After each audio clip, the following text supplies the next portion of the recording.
Bismillahirrahmanirrahim. Welcome to Askaria Schools and Colleges. अस्सलामुअलैकुम. I hope you all people are fine. आप सब ने ईद की बहुत अच्छी छुट्टियां गुजारी होंगी. आज हम लेक्चर नंबर 22 डिस्कस कर रहे हैं चैप्टर 1 का, जिसमें हम चैप्टर 1 S&P ब्लॉक एलिमेंट्स की एक्सरसाइज को डिस्कस करेंगे.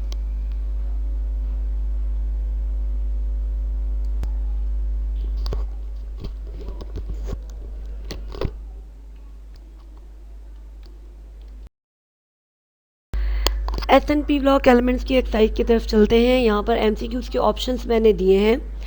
ठीक है, यहाँ पर कोई मैथमेटिकल MCQs नहीं है जो कि सॉल्व करने वाला है. ये टोटली इजी MCQs हैं, मीन्स के ये थ्योरेटिकल MCQs हैं. अगर आप इनको देख लीजिएगा, अगर if you feel any sort of problem in these, तो आप जूम क्लास में डिस्कस कर सकते हैं.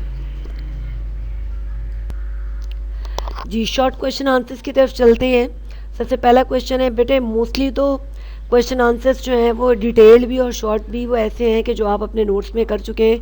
आपको हर चीज़ का डिटेल्ड आंसर बताया जा चुका है, लेकिन फिर भी हमने एक्सरसाइज आपके ऊपर नहीं छोड़ी, बल्कि इसका सलूशन आपको बताया जा रहा है. पहला क्वेश्चन है कि सोडियम और फॉस्फोरस जो हैं वो दोनों सेम पीरियड से हैं, लेकिन इनके ऑक्साइड्स जो हैं वो डिफरेंट हैं.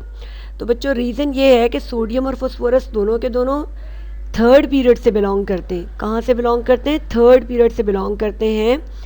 लेकिन सोडियम के जो ऑक्साइड्स होते हैं वो बेसिक ऑक्साइड्स होते हैं. जैसे for example Na2O, sodium oxide. ठीक है जी. जबकि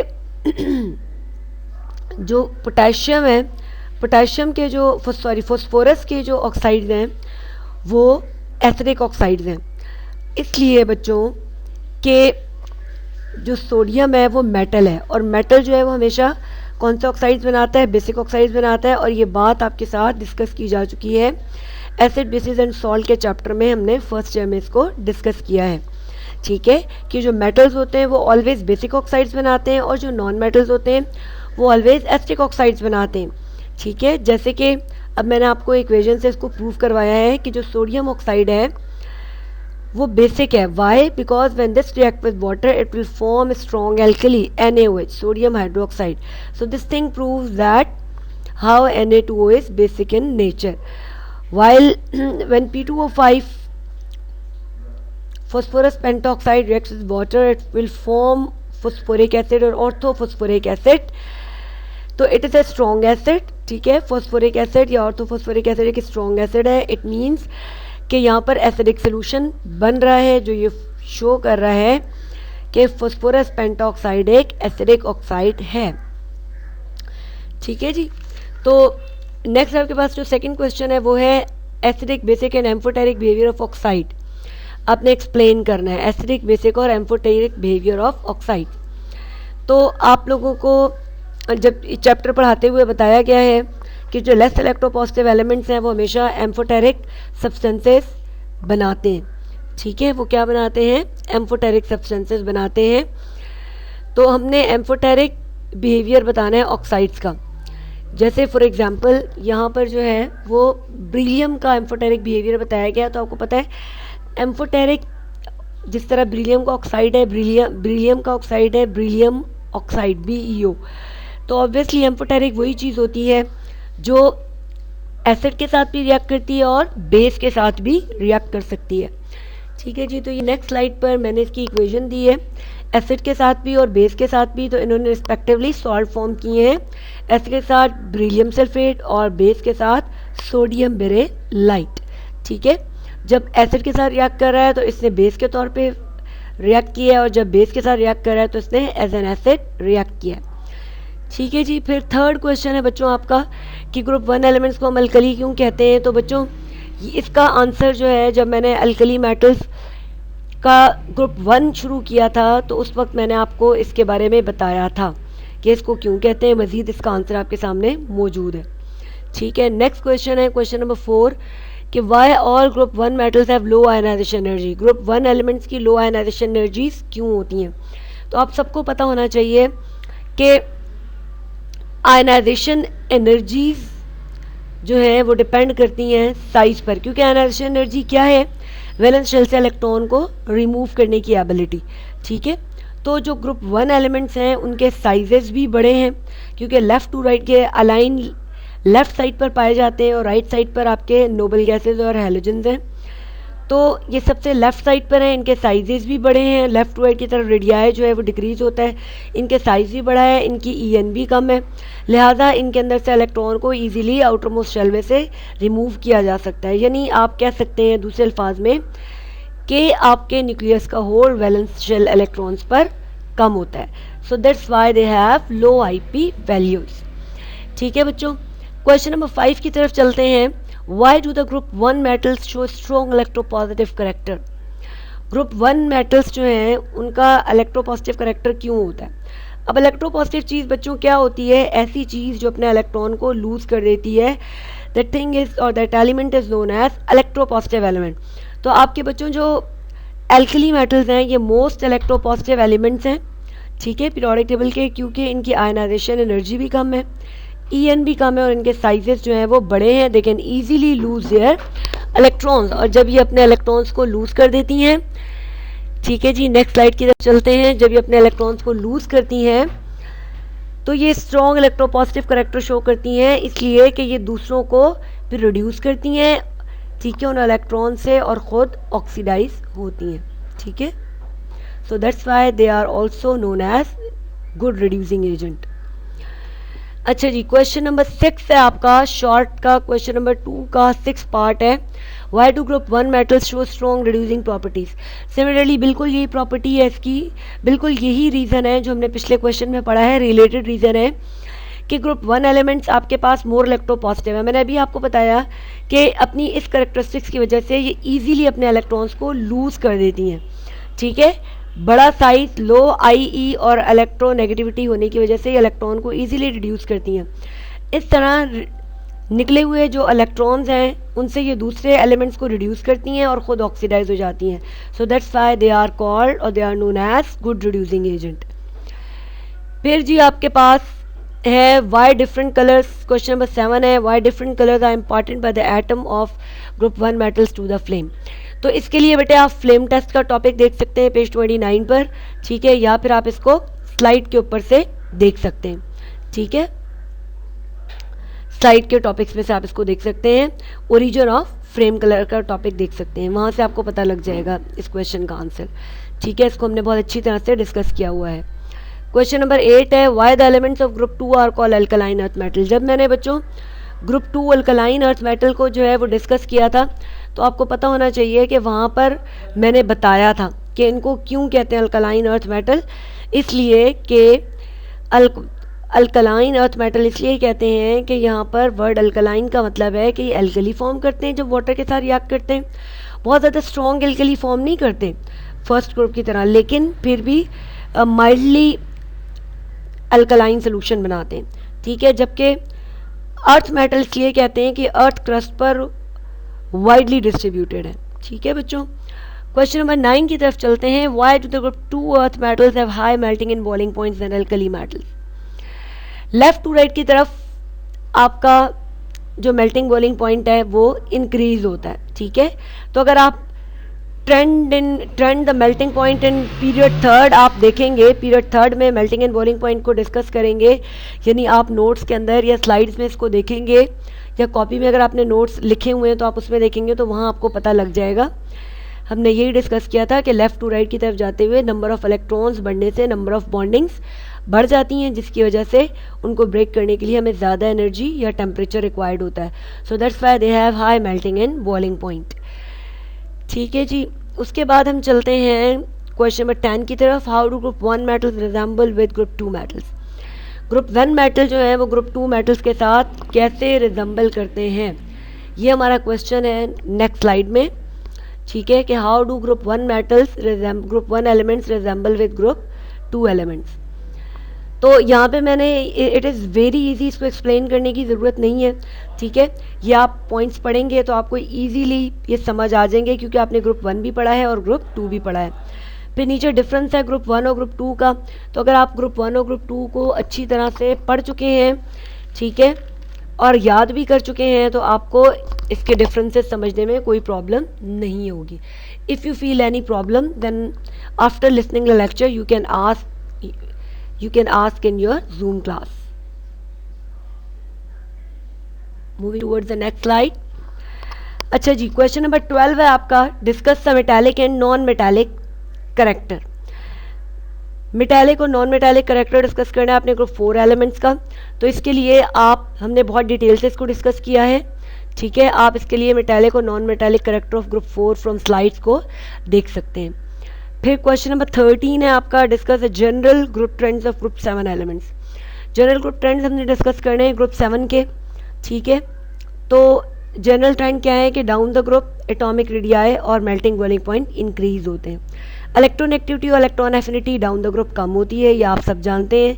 ठीक है, आपने 2 ग्रुप्स के अंदर जो है वो EN का ट्रेंड पढ़ा है और EA का ट्रेंड आपने ग्रुप 7 में पढ़ा है. ठीक है जी.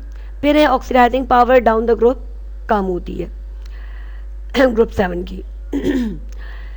ठीक है जी, तो ये इनके जनरल ट्रेंड्स हैं. उसके बाद हम चलते हैं क्वेश्चन नंबर 14 की तरफ. Why the term halogen is use for the group 7 elements. इसको मैं यहाँ पे डिस्कस नहीं करूँगी. ठीक है, क्योंकि जब हमने नोट्स पढ़े हैं, जब हमने चैप्टर पढ़ा है, तो वहाँ पर हैलोजन्स का जब टॉपिक मैंने डिस्कस किया है तो वहाँ मैंने आपको हैलोजन की मीनिंग सबसे पहले बताए हैं ग्रुप के स्टार्ट में. नेक्स्ट स्लाइड की तरफ चलते हैं. Question number 15. क्वेश्चन नंबर 15 है बच्चों आपके पास, why does fluorine differ from the other members of its group. Fluorine कैसे डिफ्रेंशिएट करता है बाकी ग्रुप मेंबर से.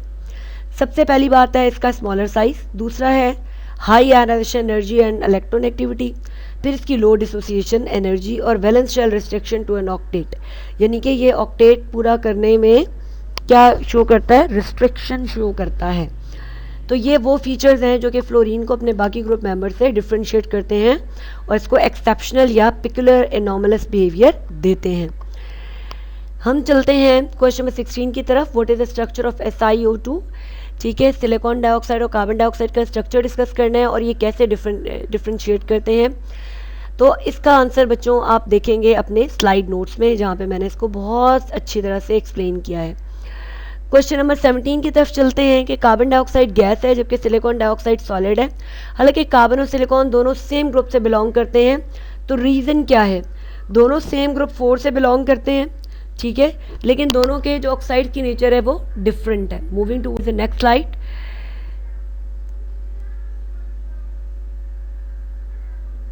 अच्छा जी, तो ऐसा क्यों है, इनके ऑक्साइड्स की जो नेचर है वो क्यों डिफरेंट है, यानी एक गैस है और सिलिकॉन जो है वो सॉलिड है. तो कार्बन डाइऑक्साइड जो है वो लीनियर फॉर्म में जो है वो एग्जिस्ट करता है. किस फॉर्म में एग्जिस्ट करता है, लीनियर फॉर्म में एग्जिस्ट करता है. ठीक है, इसका छोटा सा मॉलिक्यूल है, इसकी डायपोल मोमेंट की जो वैल्यू है वो 0 है. ठीक है, इसलिए ये रूम टेम्परेचर पर गैशियस फॉर्म में एग्जिस्ट करता है और इसके अंदर इंटरमोलेक्युलर फोर्सेस जो हैं वो वीक है. जबकि अगर आप सिलिकॉन डाइऑक्साइड को देखें तो वो एक मैक्रो मॉलिक्यूल है, जहाँ पे सिलिकॉन और ऑक्सीजन जो है वो एक दूसरे से कोवेलेंट बॉन्ड के जरिए कॉन्टिन्यूस चेन में जुड़े हुए हैं. हर सिलिकॉन 4 ऑक्सीजन के साथ और हर ऑक्सीजन 2 सिलिकॉन के दरमियान मौजूद है, जिससे एक क्लोज नेटवर्क बन गया है और इसलिए हम कहते हैं कि सिलिकॉन डाइऑक्साइड एक नॉन वोलेटाइल और हार्ड सॉलिड है. ठीक है जी, नेक्स्ट क्वेश्चन की तरफ चलते हैं. क्वेश्चन नंबर 18 आपका, कि टिन क्लोराइड सॉलिड है जबकि SnCl2 जो है टिन डाइक्लोराइड सॉलिड है जबकि टिन टेट्राक्लोराइड जो है वो लिक्विड है. तो क्या रीज़न है इसके पीछे. तो आप सबने फुजॉन्स रूल तो ग्रुप 4 में अच्छी तरह पढ़ा होगा. और फुजॉन्स रूल क्या है, इस रूल के मुताबिक हम कहते हैं कि चार्ज जितना आयन का साइज छोटा होगा उतना उस पर चार्ज ज़्यादा होगा. ठीक है, या चार्ज जितना ज़्यादा होगा आयन का साइज उतना कम होगा और उतना ही उसका कोवेलेंट कैरेक्टर ज़्यादा होगा. तो अब Sn+4 स्मॉलर आयन है एज़ कम्पेयर टू Sn+2 के, क्योंकि Tin+4 के ऊपर चार्ज ज़्यादा है इसलिए उसका स्मॉलर साइज है, सो उसका कोवेलेंट कैरेक्टर होगा.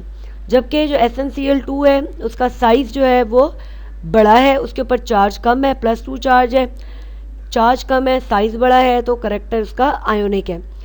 इस वजह से SnCl2 में स्ट्रॉन्ग फोर्सेस एग्जिस्ट करती हैं और उसमें आयनिक बॉन्डिंग है, so that's why SnCl2 is solid while SnCl4 has weak intermolecular forces जो कि लंडन डिस्पर्जन फोर्सेस हैं, इसलिए वो रूम टेम्परेचर पर लिक्विड फॉर्म में एग्जिस्ट करता है। क्वेश्चन नंबर 19 की तरफ चलते हैं कि कार्बन और सिलिकॉन जो है वो हमेशा टेट्रावेलेंट होते हैं, लेकिन जर्मेनियम, टिन और लेड जो है वो डायवेलेंसी शो करते हैं। क्या रीज़न है इसका? कौन कौन? जर्मेनियम, टिन और लेड क्या शो करते हैं? डायवेलेंसी शो करते हैं, ठीक है, जबकि ऊपर वाले एलिमेंट्स जो है वो 4 वैलेंसी शो करते हैं। तो ग्रुप 4 में ऊपर की तरफ जो 2 ऑक्सीडेशन स्टेट्स ये शो करते हैं +2 एंड +4।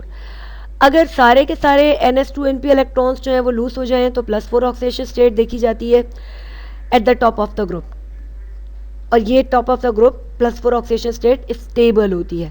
डाउन द ग्रुप ये ऑक्सीडेशन स्टेट इसकी स्टेबिलिटी कम हो जाती है, ठीक है। तो कार्बन और सिलिकॉन स्टेबल हैं विद +4 चार्ज, ठीक है। और अगर सिर्फ 2 NP2 इलेक्ट्रॉन निकल जाएं और NH2 इलेक्ट्रॉन्स जो हैं वो एज एन इनर्ट पेयर रह जाएं तो +2 ऑक्सीडेशन स्टेट यहाँ देखी जाती है, ठीक है। और down the group +2 oxidation state stable है, ठीक। तो यहाँ पे मैंने ऑर्डर लिखा है कि ये किस तरीके से इसी वजह से जर्मेनियम, टिन और लेड जो है वो डायवेलेंसी शो करते हैं, क्योंकि ये down the group +2 oxidation state stable है। यहाँ पे मैंने इनका स्टेबिलिटी ऑर्डर नीचे दिया है, वो आप देख सकते हैं, ठीक है। नेक्स्ट स्लाइड की तरफ चलते हैं। क्वेश्चन नंबर 20, कार्बन टेट्राक्लोराइड जो है वो रेजिस्टेंट है हाइड्रोलाइसिस से, ठीक है, जबकि सिलिकॉन टेट्राक्लोराइड रेडियली हाइड्रोलाइज हो जाता है।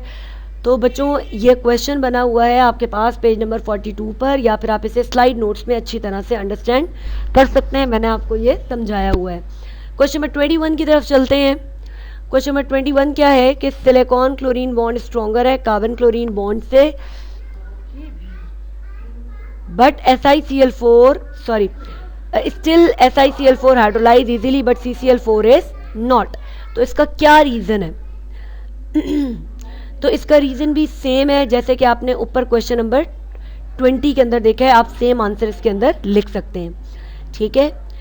फिर उसके बाद है आपके पास क्वेश्चन नंबर 22, आपने एक्सप्लेन इसमें बताना है explain why nitrates and carbonates of lithium are not stable, ठीक है, कि कार्बोनेट्स और नाइट्रेट्स जो है क्यों स्टेबल नहीं है। तो आप इसे स्लाइड नोट्स में से देखेंगे, वहाँ पे मैं आपसे ये डिस्कस कर चुकी हूँ। फिर क्वेश्चन नंबर 23 है differentiate the behaviour of lithium and sodium with atmospheric oxygen. तो कैसे आप बिहेवियर को डिफरेंशिएट कर सकते हैं? ऑब्वियसली आपको पता है ग्रुप 1 एलिमेंट्स में लिथियम जो है वो नॉर्मल ऑक्साइड फॉर्म करता है, जबकि जो सोडियम है वो पैरोक्साइड फॉर्म करता है। उसके बाद पोटेशियम, रुबिडियम, सीसियम वो सब के सब सुपर ऑक्साइड फॉर्म करते हैं। तो लिथियम और सोडियम किस तरह डिफरेंशिएट करते हैं एक दूसरे से बिहेवियर में, कि जब एटमॉस्फेरिक ऑक्सीजन के साथ लिथियम रिएक्ट करता है तो it will form normal oxide lithium oxide, जबकि सोडियम जब रिएक्ट करता है तो it normally form sodium peroxide, ठीक है जी। अगर हमने सोडियम के नॉर्मल ऑक्साइड फॉर्म करने हो तो फिर हम इनडायरेक्ट मेथड से उसको करते हैं, और वो इनडायरेक्ट मेथड आप पढ़ चुके हैं ग्रुप 1 में। क्वेश्चन नंबर 24 की तरफ चलते हैं। Alkali metal carbonates are more soluble than alkaline earth metal carbonates, why? अच्छा जी, तो यहाँ पे आप बता रहे हैं कि अल्कली मेटल के कार्बोनेट ज़्यादा सॉल्युबल होते हैं अल्कलाइन अर्थ मेटल के मुकाबले में। तो इसका क्या रीज़न है? रीज़न ये है कि जो अल्कली मेटल्स हैं उनका साइज़ बड़ा होता है अल्कलाइन अर्थ मेटल के मुकाबले में। अल्कली मेटल्स M+ आइंस बनाते हैं, ठीक है, और अल्कलाइन अर्थ मेटल M+2 आइन बनाते हैं।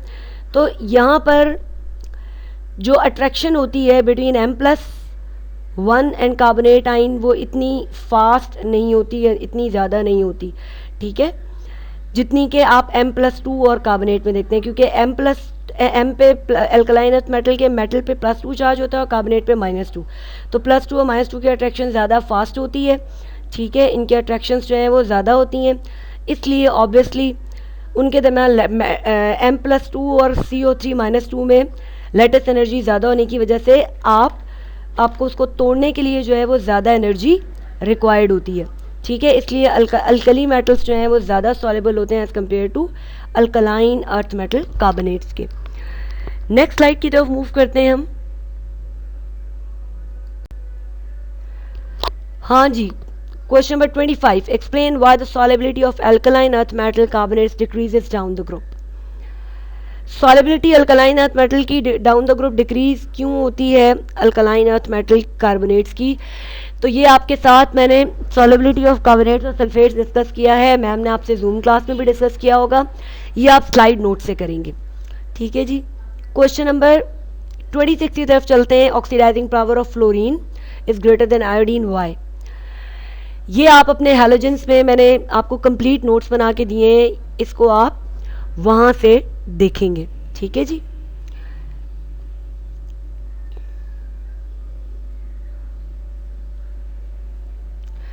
फिर उसके बाद नेक्स्ट स्लाइड की तरफ हम चलते हैं।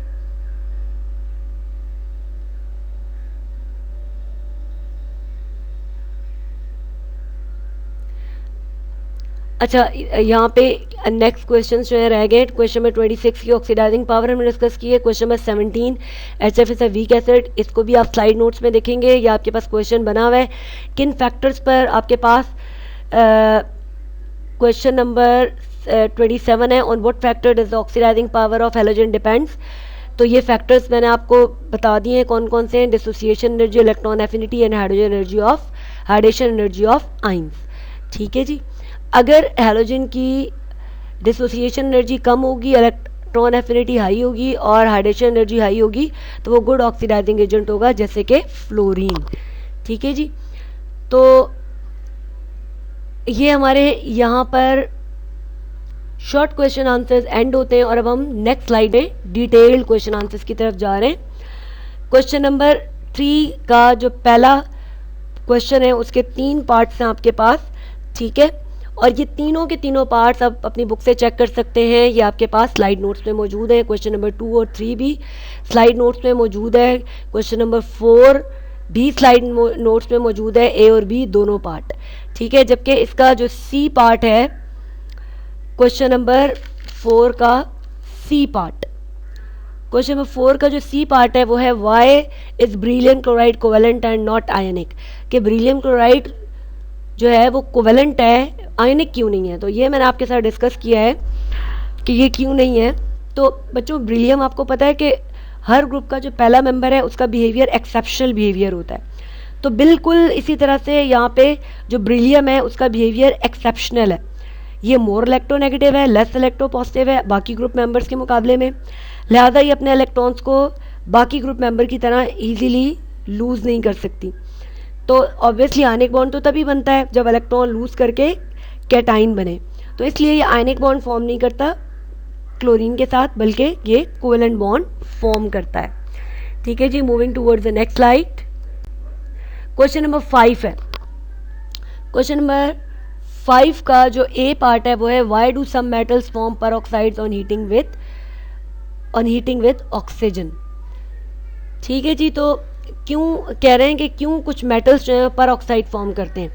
तो यहाँ मैंने आपको इसका रीज़न दिया है कि अगर आपका जो मेटल है उसका साइज़ छोटा हो, हाई चार्ज डेंसिटी हो, तो वो पेरोक्साइड कभी भी फॉर्म नहीं करेगा, जैसे lithium plus beryllium plus beryllium plus 2 magnesium plus 2। ठीक है, लेकिन जो मेटल्स जिनकी चार्ज डेंसिटी जो है वो कम होती है, ठीक है, वो पेरोक्साइड फॉर्म कर सकते हैं। जिनकी चार्ज डेंसिटी कम और साइज़ बड़ा हो वो पेरोक्साइड फॉर्म कर सकते हैं, जैसे कि सोडियम और बेरियम। ठीक है, तो ये मैंने आपको सोडियम का पेरोक्साइड दिखाया है, जबकि जो हैवियर मेटल्स हैं जैसे कि आपको बेरियम का बताया गया है, तो इसके हम ऑक्साइड्स हमें किस तरह इसके हमें पेरोक्साइड्स मिल सकते हैं कि जब हम इसके नॉर्मल ऑक्साइड को ऑक्सीजन के साथ रिएक्ट करवाएंगे तो ये पेरोक्साइड, बेरियम पेरोक्साइड फॉर्म करेगा। ठीक है जी, 5 का जो बी पार्ट है वो है why do group 2 elements form nitrides on heating in air. तो इसको आप देखेंगे ग्रुप 2 मेटल्स के रिएक्शन नाइट्रोजन के साथ नोट्स में या स्लाइड्स पर। सी पार्ट है discuss the trend of solubility of hydroxide of group 2 elements, ये आपके साथ बहुत डीपली डिस्कस हो चुका है नोट्स के अंदर, वहाँ से देखिएगा इसको आप। Moving towards the next slide, question number 6, discuss the thermal stability of carbonates and nitrates. Carbonates और नाइट्रेट्स की थर्मल स्टेबिलिटी आपने देखनी है, ठीक है। तो ये आप अपने thermal stability of carbonates and nitrates का जो टॉपिक है स्लाइड नोट्स में, वहाँ से इसको देखेंगे। यकीनन आपने इसके नोट्स अपने रजिस्टर में बना लिए होंगे, वहाँ से इसको देखिएगा। क्वेश्चन नंबर 7 है कि ब्रिलियम हाइड्रोक्साइड जो है वो एक एम्फोटेरिक ऑक्साइड है, क्यों? तो आपने इसको एग्जाम्पल से एक्सप्लेन करना है। यहाँ पर ये इक्वेशंस आपको बुक में नहीं मिलेंगी, बुक में आपको ब्रिलियम ऑक्साइड के साथ इक्वेशंस मिलेंगी। ऑब्वियसली ब्रिलियम लेस इलेक्ट्रोपॉजिटिव है तो ये एम्फोटेरिक ऑक्साइड बनाता है, और ब्रिलियम के जो हाइड्रोक्साइड हैं वो भी डेफिनेटली एम्फोटेरिक हैं। तो जब वो हमसे ब्रिलियम हाइड्रोक्साइड के बारे में पूछ रहे हैं तो हम उनके ब्रिलियम ऑक्साइड के साथ इक्वेशन नहीं दे सकते।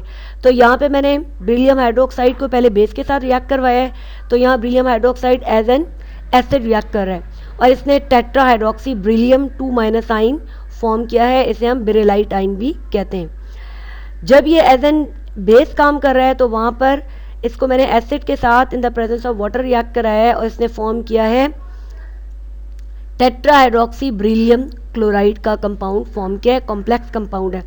ऑब्वियसली कि ब्रिलियम हाइड्रोक्साइड भी तो कॉम्प्लेक्स है ना थोड़ा सा as compare to beryllium oxide के, इसलिए आपके पास कॉम्प्लेक्स सॉल्ट्स बने, बहरहाल बने सॉल्ट्स ही हैं, क्योंकि एसिड और बेस मिलके क्या बनाते हैं, सॉल्ट्स बनाते हैं। तो ये था बच्चों amphoteric behaviour beryllium hydro oxide का, ठीक है जी। नेक्स्ट आपका टॉपिक है discuss the inert pair effect in the formation of ionic bond and covalent bond. तो बच्चों ये टॉपिक आपके साथ बहुत डिटेल में नोट्स में डिस्कस हुआ है, जूम क्लास में भी डिस्कस हुआ है, ठीक है। आप इसे कंसीडर करेंगे अपने नोट्स के अंदर और वहाँ से इसको स्टडी करेंगे, ठीक है जी। क्वेश्चन नंबर 9 है discuss in detail the acidic basic behaviour, ठीक है। क्वेश्चन नंबर 9 आपके पास है एसिडिक और बेसिक बिहेवियर, आपने ग्रुप 4 ऑक्साइड का डिस्कस करना है, तो इसको भी आप नोट्स के अंदर देखेंगे। एसिडिक और बेसिक बिहेवियर बहुत डिटेल से आपको पढ़ाया गया है, फिर आप नोट्स में से देखेंगे। फिर आपके पास है क्वेश्चन नंबर 10, ठीक है। क्वेश्चन नंबर 10 है explain in detail the trend in group 7 of the following physical property, electronegativity and electron affinity. दोनों प्रॉपर्टीज बहुत डिटेल से आपने अपने ग्रुप के जनरल ट्रेंड्स में पढ़ी हैं, तो आप इनको नोट्स में देखेंगे। Moving towards the next slide, question number 11 why the bond enthalpy, why is the bond enthalpy of fluorine fluorine is less as compare to chlorine fluorine and bromine bromine. इसका A और B दोनों parts जो है वो आप अपने notes के अंदर देखेंगे, ठीक है। फिर उसके बाद है आपके पास क्वेश्चन नंबर 12 का ए पार्ट है why is fluorine much stronger oxidizing agent than chlorine, और बी पार्ट है HCl is strong acid as compare to HFY। ये तमाम बच्चों क्वेश्चन बने हुए हैं आपके पास ग्रुप 7 के, अगर आप नोट्स देखें तो उसमें आपके पास तमाम क्वेश्चंस मौजूद हैं, मैं उन्हें दोबारा रिपीट नहीं करूँगी। फिर क्वेश्चन नंबर 13 है explain the following by giving the suitable reasons for your answer. Tetrahalides of carbon are not hydrolyzed whereas the other members of the group are radially hydrolyzed। तो बच्चों आप इसको नोट्स के अंदर देखेंगे, ठीक है। ये क्वेश्चन पहले एक्सरसाइज में भी आ चुका है, ये रिपीटेड क्वेश्चन है कि कार्बन के जो हेलाइड्स हैं वो टेट्राहेलाइड्स वो हाइड्रोलाइज नहीं होते, जबकि जो सिलिकॉन के हैं वो हो जाते हैं। तो बच्चों आपको इसका एक छोटा सा मेन रीज़न तो पता है, it is because of the presence of vacant d orbitals. Silicon में वैकेंट डी ऑर्बिटॉल्स होते हैं जबकि कार्बन में नहीं होते। तो आप इसको डिटेल से अपने नोट्स में से देखेंगे, ठीक है जी। तो थैंक यू सो मच, उम्मीद करती हूँ कि आपको एक्सरसाइज जो है वो समझ आई होगी। मज़ीद अगर कोई कन्फ्यूजन या प्रॉब्लम है तो आप उसे जूम क्लास में डिस्कस कर सकते हैं। तो यहाँ पर हमारा SNP ब्लॉक एलिमेंट्स का जो चैप्टर है, चैप्टर 13, वो इख्तिताम पजीर हुआ। Thank you so much, stay blessed and Allah हाफिज़।